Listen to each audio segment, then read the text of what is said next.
পরীক্ষায় ভালো নম্বর পেতে হলে গ্রামারের কিছু বিষয় একেবারে পরিষ্কার থাকা দরকার, কিন্তু অনেক সময়ই অ্যাডভার্ব ফ্রেজ আর প্রেপোজিশনাল ফ্রেজ নিয়ে একটা কনফিউশন তৈরি হয়, তাই না?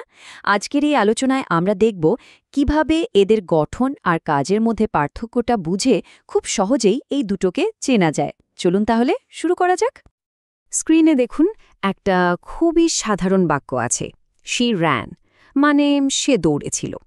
আচ্ছা, বাক্যটা কিন্তু গ্রামারের দিক থেকে একদম ঠিকঠাক, কিন্তু কেমন যেন একটা খালি খালি ভাব, তাই না? তথ্যটা অসম্পূর্ণ মনে হচ্ছে। সে দৌড়েছিল, কিন্তু তারপর? ঠিক তাই, আমাদের মনে কিন্তু স্বাভাবিকভাবেই কিছু প্রশ্ন চলে আসে, যেমন সে কিভাবে দৌড়েছিল, কোথায় দৌড়েছিল, আর হ্যাঁ, কখন। এই প্রশ্নগুলোই কিন্তু আমাদের বলে দিচ্ছে যে বাক্যটাকে আরও অনেক বেশি তথ্য দিয়ে সুন্দর করে তোলা যায়।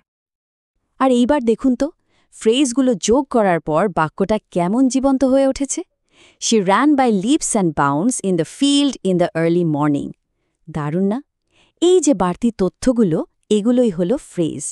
চলুন এবার আমরা একটু গভীরে যাই আর দেখি এই ফ্রেজগুলো আসলে কিভাবে তৈরি হয় আর একটা বাক্যে এদের কাজটাই বা কী।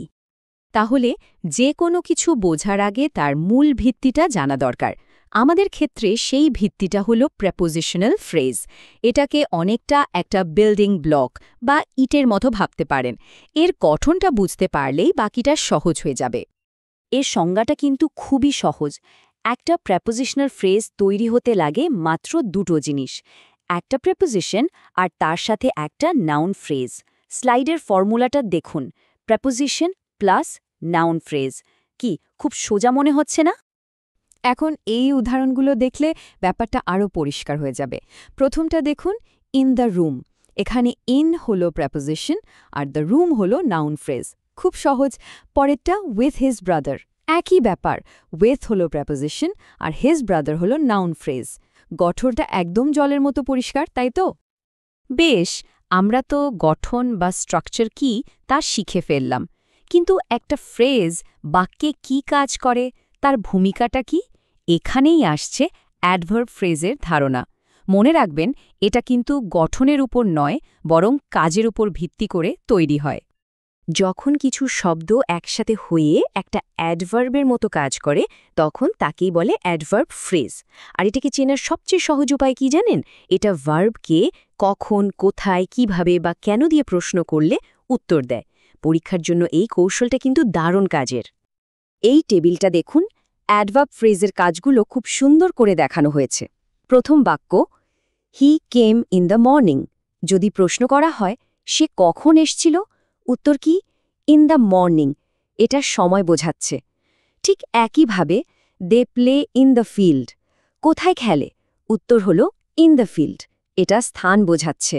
তার মানে এই ফ্রেজগুলো বাক্যে অ্যাডভার্বের কাজটাই করছে। আচ্ছা, এতক্ষণ আমরা গঠন আর কাজ আলাদা করে দেখলাম। এবার আসল মজা। চলুন দুটোকে একসাথে মিলিয়ে দেখি।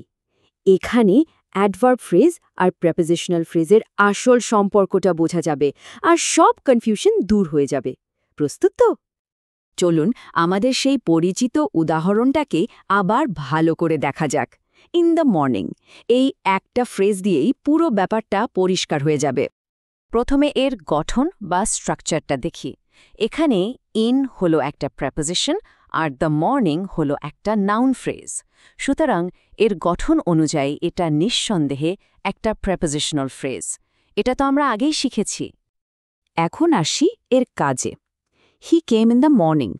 এই বাক্যে ফ্রেজটি কখন প্রশ্নের উত্তর দিচ্ছে, মানে ভার্বের সময় বোঝাচ্ছে। তাই এর কাজ বা ফাংশন অনুযায়ী এটা একটা অ্যাডভার্ব ফ্রেজ।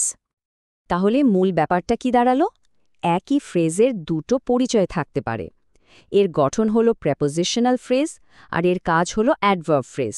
পরীক্ষার হলে এই পার্থক্যটা ধরতে পারলেই কিন্তু সব সমস্যার সমাধান হয়ে যাবে। এই স্লাইডটি এই ধারণাটাকেই খুব সহজ করে দেখাচ্ছে। চলুন এবার পরীক্ষার প্রস্তুতির জন্য কিছু দারুণ টিপস নেওয়া যাক।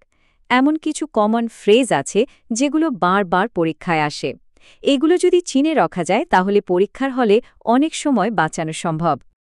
এখানে দেখুন কিছু বহুল ব্যবহৃত অ্যাডভার্ব ফ্রেজ দেওয়া আছে, যেমন অ্যাট ওয়ান্স মানে অবিলম্বে, বা আমাদের প্রথম উদাহরণের বাই লিপস অ্যান্ড বাউন্স, যার মানে খুব দ্রুতগতিতে। এই তালিকার ফ্রেজগুলো দেখলেই বোঝা যায় যে এরা কিভাবে বা কখনের মতো প্রশ্নের উত্তর দেয়। ঠিক একইভাবে কিছু ইডিওম্যাটিক প্রেপোজিশনাল ফ্রেজও আছে যাদের গঠনটা প্রায় একই রকম থাকে, যেমন ধরুন in front of, on behalf of. এগুলোর শুরুতেই প্রেপোজিশন দেখেই এদের গঠনটা চেনা যায়। আমরা আমাদের আলোচনার প্রায় শেষ দিকে চলে এসেছি। এতক্ষণ যা কিছু শিখলাম, চলুন সেটাকে একটা খুব সহজ কৌশলে গুছিয়ে নিই। এই কৌশলটা পরীক্ষার হলে খুব কাজে দেবে। যে কোনো ফ্রেজ চেনার জন্য এই 2 ধাপের পদ্ধতিটা মনে রাখলেই চলবে। ধাপ 1, এর গঠন দেখুন। এতে প্রেপোজিশন প্লাস নাউন ফ্রেজ আছে কি না, এটা বলে দেবে ফ্রেজটা আসলে কি। আর ধাপ 2, এর কাজটা খুঁজুন। ভার্বকে কখন, কোথায়, কিভাবে বা কেন দিয়ে প্রশ্ন করুন। এটা বলে দেবে ফ্রেজটা কি করে। ব্যাস, এটুকুই। আজকের আলোচনার সবচেয়ে গুরুত্বপূর্ণ কথাটা তাহলে আরও একবার মনে করে নেওয়া যাক। একটি ফ্রেজ একই সাথে গঠনগতভাবে একটি প্রেপোজিশনাল ফ্রেজ এবং কার্যগতভাবে একটি অ্যাডভার্ব ফ্রেজ হতে পারে। এই ধারণাটাই কিন্তু আসল চাবিকাঠি। আচ্ছা, শেষ করার আগে একটা ছোট্ট চ্যালেঞ্জ। স্ক্রিনে যে ইংরেজি বাক্যটি দেয়া আছে, to practise how many adverbial phrases can be found in this sentence right here right now.